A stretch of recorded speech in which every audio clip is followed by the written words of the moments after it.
Welcome to Markets in a Minute. My name is Austin Duke. I am financial advisor and chief investment officer for Diamondback Financial Services. We are a wealth management firm focusing on clients who recognize the need for solid financial advice, who don't want to invest on their own, but still want to be educated through the process. This is the Monday, April 20th, 2026 edition. Let's get started. Investment values fluctuate on a daily basis for a variety of reasons, and our job is to figure out what moves we've seen, why we've seen them, and where we think we're going from here. Diamondback Financial is a long-only investment firm, which means we keep your money invested in the areas that we feel offer the best prospects for growth instead of trying to, quote, time the market. We focus exclusively on traditional investments of stocks, bonds, and cash, and so we'll analyze fluctuations in the stock market as well as interest rates to help drive our overall investment decision process. We want to go through this relatively quickly because, for what it's worth, we think that a lot of this will be outdated by the time this comes out on Monday, but we'll start with the stock market as measured by the S&P 500. This is an index of the 500 largest companies in America. And over the past 2 weeks, we ended up 8.25%, which is one of the best 2 week stretches that we've ever seen in the stock market. We had threats of the end of civilization that did not come to pass. We got a ceasefire agreement for 2 weeks. And basically starting to feel like we're getting a resolution to the war in Iran. So the stock market obviously reacting positively to that information. President Trump put a blockade on Iranian ports, which didn't seem to get much backlash from Iran. So that also helped propel the stock market further this week. If we take a look at the 1 year chart, we can see back here, this is where we were still dealing with all of the brand new tariffs that President Trump was introducing. So that's almost now a figment of our imagination. And we got up to an all-time high just around 7,000 back in January. We did drop 9% from that top down to the bottom here at the end of March. But since then, we've basically been up every single day in the month of April and now have eclipsed new all-time highs for the stock market.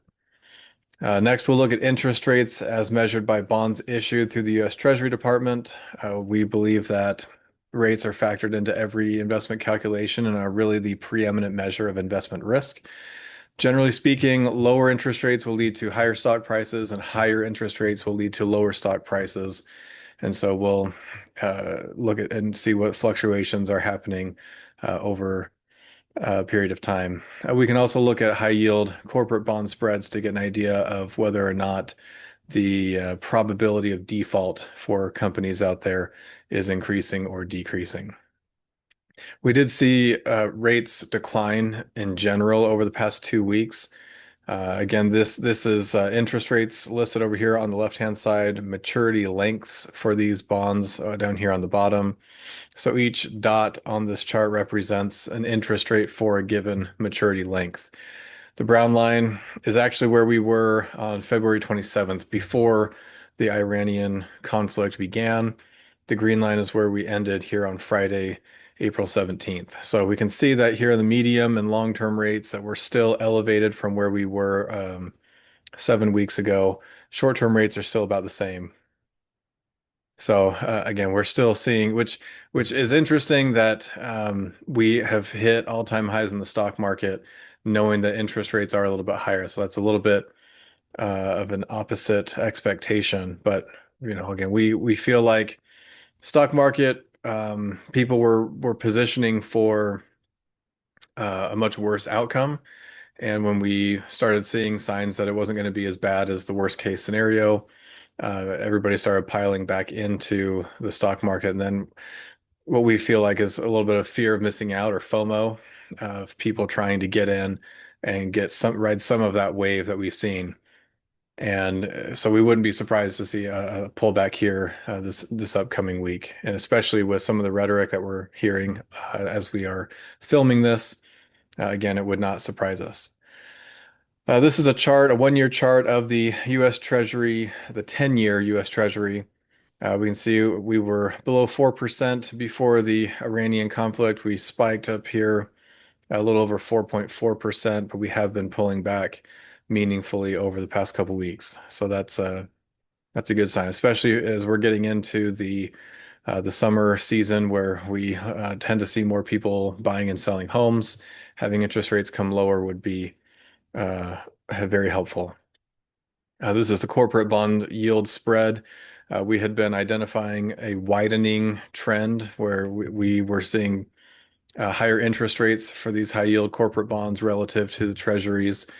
We have seen that also start to reverse here in the last few weeks, and we would no longer consider this a widening trend like we had seen for February and March. But now this is relatively flat. This is looking more like one of the fluctuations that we've just been seeing over the past year. We've got oil that has been declining meaningfully as we've been trying to wind down this war and get some ceasefires in place. So we did on the West Texas Intermediate, we've got up to about $113 a barrel, and we've come down all the way to 83, 85. So still not quite where we were before the war started, but we've been talking about it taking about 3 to 6 months for everything to finally shake out and kind of get back to that return to where we were, which is still kind of what we're hoping. As far as oil tankers getting through the Strait of Hormuz, yesterday we did get Iran declaring that the strait was open. We don't have all of the data for yesterday yet, but we were seeing some tankers getting through over the last week, and despite the blockade on the Iranian ports. So we expect that this number will increase over the next couple weeks, even though as of the this morning and the filming of this um, this update, Iran is pulling back. The U.S. is planning to keep the blockade in place, even though we're coming to some kind of agreement and hopefully an end to the conflict. And Iran's now maybe pulling back and saying, okay, well, if that's the case, then the strait's not open. So we'll see how that plays out. And then gas prices, right? AAA survey of gas prices throughout the country. We hit a peak at around 417, 416, and we're pulling back closer to $4 a gallon, which again, this is going to take some time to play out, especially as we are approaching Memorial Day, which is the start of the summer driving season. We are not very confident we're going to get back below $3 a gallon for 6 months, right until after everybody's back in school later this fall. So those are the recent developments and kind of what we think has been going on over the past couple weeks. And then we'll now move into where we think we're going. Um, President Trump has more or less given a modern day cash for clunkers type of offer. He wants to buy the uranium from the Iranians in exchange for about $20 billion of cash and investment into their economy so that they can rebuild and maybe even become trading partners with other countries in the world. So we asked the question, is it all quiet on the Middle Eastern front? And we think the answer is no. We heard somebody on the Wall Street Journal say that the situation in the Strait of Hormuz remains fluid, which I thought was a pretty good pun. Um, but as far as where we sit, we still think we're coming to the end of this conflict, and we think that we're going to start looking ahead to corporate earnings. We got first quarter earnings that are underway. We are trying to focus on the companies who are using this as an opportunity to sweep some stuff under the rug and maybe miss on their earnings because of all the uncertainty that's out there. We're also looking at the companies that, despite all of the geopolitical stuff, are beating earnings and being optimistic and seeing, whether or not we're able to continue driving the market higher with all of that information. So we'll have to wait and see, obviously, where that all shakes out. But we are hopeful that with things the way that they were prior to the end of February, before all the start of the war, the economy was doing well. Economic data still continues to do well. The United States as an economy is still doing well, and so we are feeling like rebalancing and taking some out of the international investments that we've been more heavily invested in and putting them into the United States, just because a lot of these international companies rely on this oil that comes out of the Middle East. And so if they're not getting it, then it could be a while before they finally come around. Some other things that we're focused on, we showed this a couple weeks ago. We're looking at the tariff rates, which, according to this analysis by Bloomberg, is now at the lowest that it's been since President Trump announced those tariffs a year ago.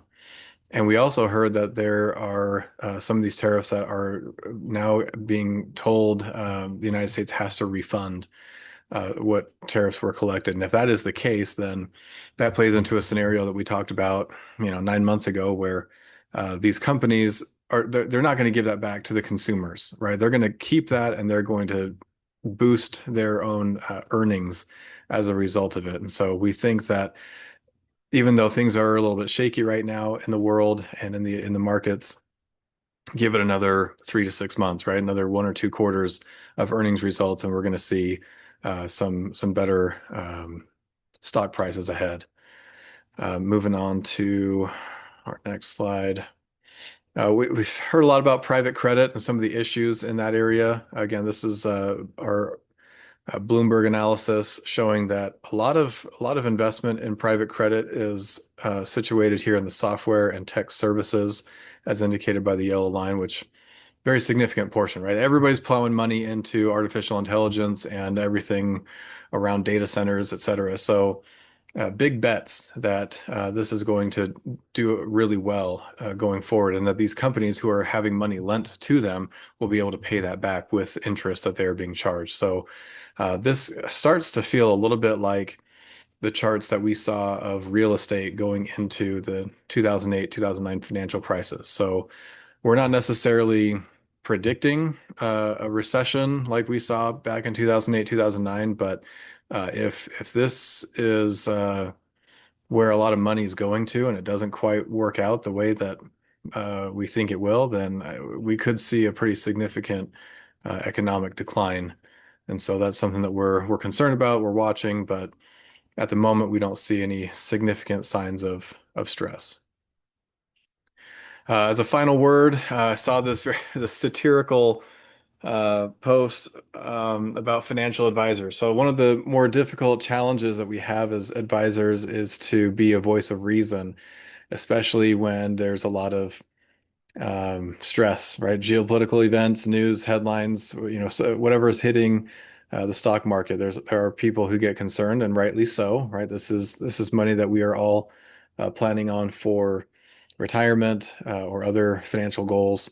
And so that's one of the most difficult parts of my job, is to take these phone calls and to try and reassure clients that it's something that's going to pass. Like, we're going to have to get through it. But again, we try to keep you invested. We don't want to go to cash. We don't want you to make any hasty emotional decisions. And so, part of my job is to figure out if it is time to make a hasty decision, or if it is time to do an adjustment or a rebalance into something more conservative, or if it's something that we need to just um, wait out some time. But anyway, I found this to be humorous and figured I'd share it with you guys. We do appreciate all the time that you give to us, and the patience that you give to us, and we're grateful for the opportunity that we have to serve you, and we look forward to better days ahead, hopefully soon. Hopefully we can get past all of the stressful day-to-day life that we've been enduring, and we'll come out on top. And so we appreciate everything. We hope you guys have a good couple of weeks, and we'll see you soon.